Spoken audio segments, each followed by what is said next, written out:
Hello दोस्तों, आज एक मैं सत्य घटना आपको बताने जा रही हूँ। एक गांव था।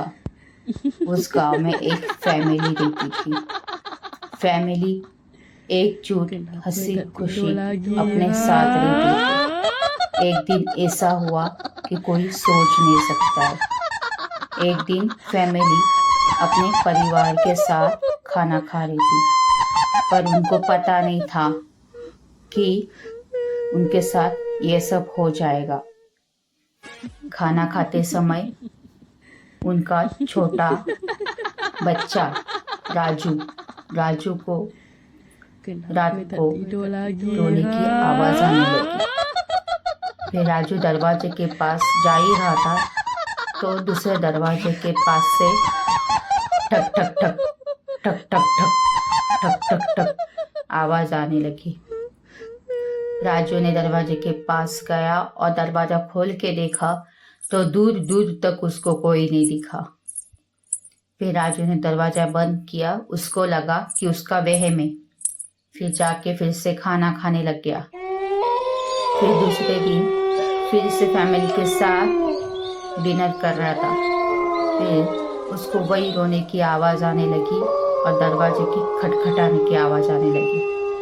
फिर राजू दरवाजे के पास जाके देखने लग गया तो दरवाजा खोल के देखा तो फिर से वहां दूर दूर तक कोई नहीं दिखा। फिर राजू को लगा उसका वहम है। उस दिन भी उसने छोड़ दिया। फिर रात को 12 बजे राजू सो रहा था। तभी रात को 12 बजे उसको ठक ठक ठक ठक और रोने की आवाज आने लगी। फिर राजू उठा। डर के मारे उसके पसीने छूट गए। फिर अपने माँ बाप को उठाने के लिए गया तो माँ बाप को उसने सब स्टोरी उसके साथ जो हुआ 2 दिन वो सब उसको माँ बाप को बताई।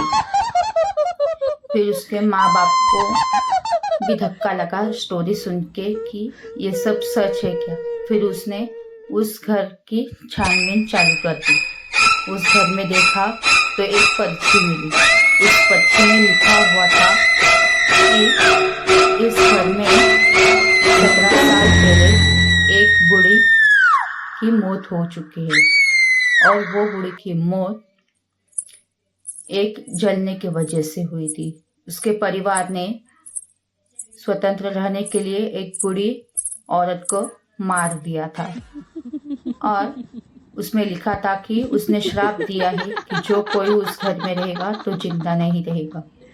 ये सुनकर राजू और राजू के परिवार ने वो घर छोड़ने का फैसला ले लिया और अब वो घर छोड़ के जा चुके हैं। अभी उस घर में कोई नहीं रहता और आज भी उस घर में वो बूढ़ी औरत की आत्मा भटकती रहती है और उधर भी और आज भी रोने की और ठकठकाने की आवाज आती रहती है। और राजू के परिवार घर छोड़ के अपनी खुशी खुशी दूसरे घर में रहने लगे।